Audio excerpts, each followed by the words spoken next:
to Sonu Chinnu Shorts viewers and subscribers. Today we are going to discussing about social studies 10th class first lesson, that is Indian relief features. ఈ యొక్క లెసన్లో exam point of వ్యూలో important questions మనకి ఏమి రావడానికి అవకాశం ఉంది అనేటువంటి కోణంలో మనం ఈ వీడియోని చేయడం జరుగుతూ ఉంది. కనుక మొదటిగా స్టూడెంట్స్ మీ యొక్క టీచర్స్ చెప్పినటువంటి సబ్జెక్ట్ని తప్పనిసరిగా ఫాలో అవుతూనే మనం ఇచ్చేటువంటి ఈ యొక్క సజెషన్స్ని కూడా పాటించినట్లయితే బెటర్గా మార్క్స్ రావడానికి అవకాశం ఉంటుంది అనే విషయాన్ని గుర్తించాలి. మీరు మార్క్స్ గెయిన్ చేయాలంటే ముఖ్యంగా రెండు విషయాల్ని దృష్టిలో పెట్టుకోవాలి. మొదటిది టెక్స్ట్ బుక్ రీడింగ్ అనేది తరువుగా చేసినట్లయితే ఎగ్జామినర్ ఏ క్వశ్చన్ ఇచ్చినా కానీ, ఇండైరెక్ట్గా ఇచ్చినా కానీ, బ్లాంక్స్, మ్యాచింగ్, చూజెస్ ఇవి ఎలా ఇచ్చినా కానీ మనం ఆన్సర్ చేయడానికి సిద్ధంగా ఉండాలంటే టెక్స్ట్ బుక్ రీడింగ్ అనేది తప్పనిసరిగా చేయాలి. రెండవది, మీ యొక్క టీచర్స్ చెప్పినటువంటి పాఠ్యాంశాలు, వాటిలోని ముఖ్యమైనటువంటి అంశాలు ఏవైతే వారు లెసన్ చెప్పేటప్పుడు ఫోకస్ చేయడం జరిగిందో వాటి మీద మీరు మొదటిగా దృష్టిని కేంద్రీకరించాలి. సో ఈరోజు ఇండియన్ రిలీఫ్ ఫీచర్స్ అనేటువంటి ఈ లెసన్లో కొన్ని ముఖ్యమైనటువంటి అంశాలు, ఫర్ ఎగ్జాంపుల్ 1 మార్కు లేదా 2 మార్క్స్ లేదా షార్ట్ క్వశ్చన్స్ ఏమి ఇవ్వడానికి అవకాశం ఉందంటే, డూన్ అంటే ఏంటి, డోబ్ ఐఎస్టి, జిఎంటి వాటికి ఉన్నటువంటి డిఫరెన్సెస్, అలాగే పెనున్సులా, ఐలాండ్ ఆ రెండింటికి మధ్య ఉన్నటువంటి డిఫరెన్స్ కానివ్వండి, అలాగే why Indo Gangetic plains have high density population అనేటువంటి క్వశ్చన్ కానివ్వండి, why Himalayas are boon for Indian agriculture అనేటువంటి క్వశ్చన్ కానివ్వండి, హిమాలయాస్ ఇంపార్టెన్స్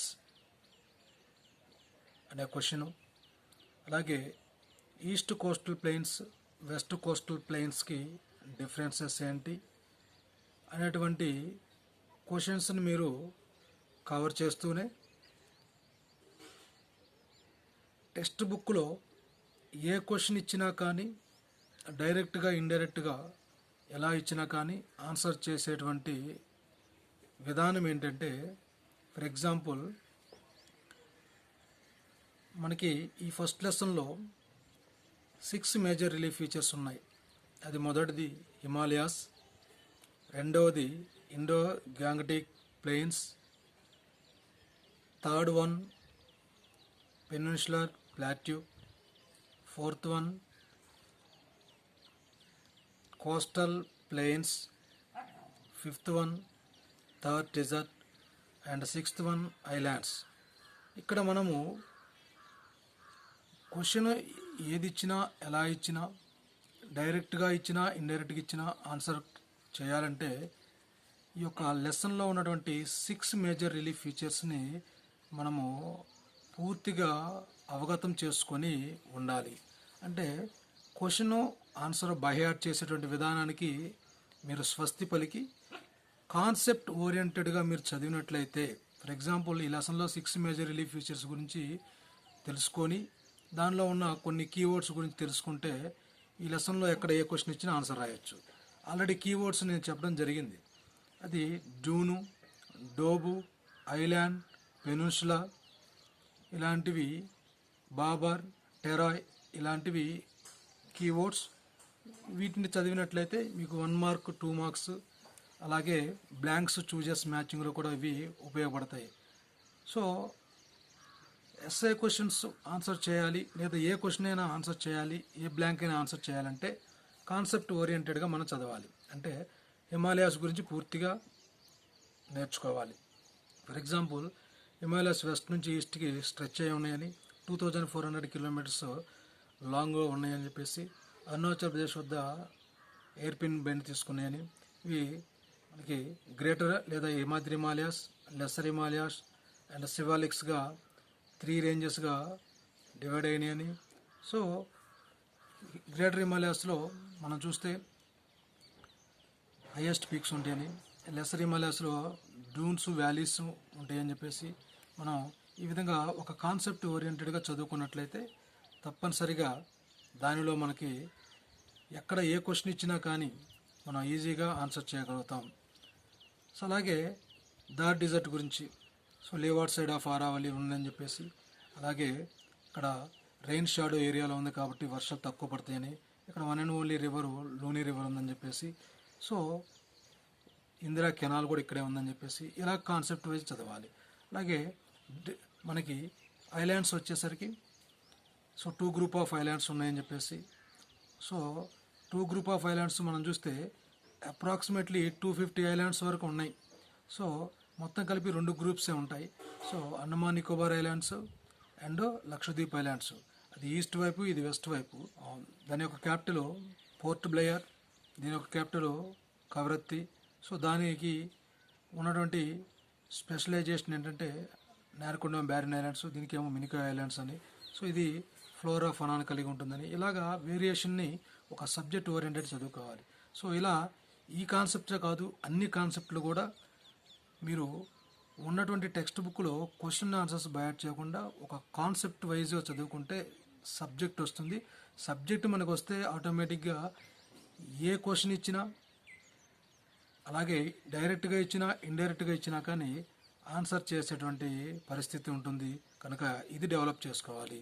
సో ఫైనల్గా ఈ లెసన్లో మీరు ఫోకస్ చేయాల్సినటువంటి అంశాలు, ఈ యొక్క వీడియో చివరిలో నేను ఒక పేపర్లో రాసి షార్ట్ క్వశ్చన్స్, ఎస్ఏ క్వశ్చన్స్కి ఇవ్వదగినటువంటి అంశాలని ప్రస్తావిస్తాను. సో ఈ షార్ట్ క్వశ్చన్లే బ్లాంక్లో మ్యాచింగ్లో చూజెస్ వేస్తారు. అలాగే 1 మార్క్ క్వశ్చన్ 2 గానే ఇవ్వచ్చు, 2 మార్క్స్ క్వశ్చన్ 1 గానే ఇవ్వచ్చు. అలాగే మరి 4 మార్క్స్ క్వశ్చన్స్, 8 మార్క్స్ క్వశ్చన్స్ అనేవి ఉంటే సో 4 మార్కులో ఇచ్చేవి 8లో ఇవ్వచ్చు, 8లో ఇచ్చేవి 4లో ఇవ్వచ్చు. కనుక సో మనం కాన్సెప్ట్లు అర్థం చేసుకుంటే ఎక్కడ ఇచ్చారనేది కాదు, సో మనం అది ఎక్కడ ఇచ్చినా కానీ రాసేటువంటి విధంగా మనం తరువుగా కంటెంట్ని కాన్సెప్ట్ వైజ్గా ప్రిపేర్ అయినట్లయితే మనకి ఉపయోగం ఉంటుంది అనే విషయాన్ని మీరు గుర్తించాలి. సో ఇక్కడ డూను, డోబు, పెనున్సులా, ఐలాండ్, బాబర్, టెరాయ్, అలాగే ఐఎస్టి, జిఎంటి, అలాగే కోస్టల్ ప్లెయిన్స్ సంబంధించి సో కెనరా బ్యాంకు అనేది కర్ణాటక కాబట్టి అది కెనరా కోస్ట్ అని అలా గుర్తుపెట్టుకోవాలి. Malabar and gold and diamonds అనేది మరి కేరళకు సంబంధించినటువంటిది కాబట్టి సో ఆ కేరళ ఏరియాలో మలబార్ కోస్ట్ని గుర్తుపెట్టాలి. అలాగే కోరమండల్ ఫెర్టిలైజర్స్ అనేవి తమిళనాడుకి సంబంధించినటువంటి అంశం కాబట్టి మనం తమిళనాడు దగ్గర కోరమండల్ కోస్ట్ని గుర్తుపెట్టాలి. సో ఈ విధంగా జనగణమనలో ఉత్కల్ వంగ అనేటువంటి పదాలను చూస్తే ఉత్కల్ అనేది మనకి ఒడిషా కాబట్టి ఉత్కల్ దగ్గర ఒడిషా అనే దగ్గర ఉత్కల్ అనేది గుర్తించాలి. సో ఆంధ్రప్రదేశ్ సర్కార్ అని ఇలా ఈజీగా పాయింట్ని అవగతం చేసుకుంటూ మీరు ముందుకెళ్లాల్సినటువంటి ఆవశ్యకత ఉంది. సో ఈ విధంగా మీరు ముందుకెళ్ళినట్లయితే తప్పనిసరిగా మీకు మంచి స్కోరు సాధించడానికి అవకాశం ఉంటుంది అనే విషయాన్ని గుర్తించాలి. సో మన వీడియో కనుక మీకు నచ్చినట్లయితే తప్పకుండా సబ్స్క్రైబ్ చేయండి, లైక్ చేయండి, షేర్ చేయండి. సో ఎక్కువ మందికి ఉపయోగపడే విధంగా అందరికీ షేర్ చేయండి. Thank you one and all. Thank you for watching this video until the end. Thank you one and all.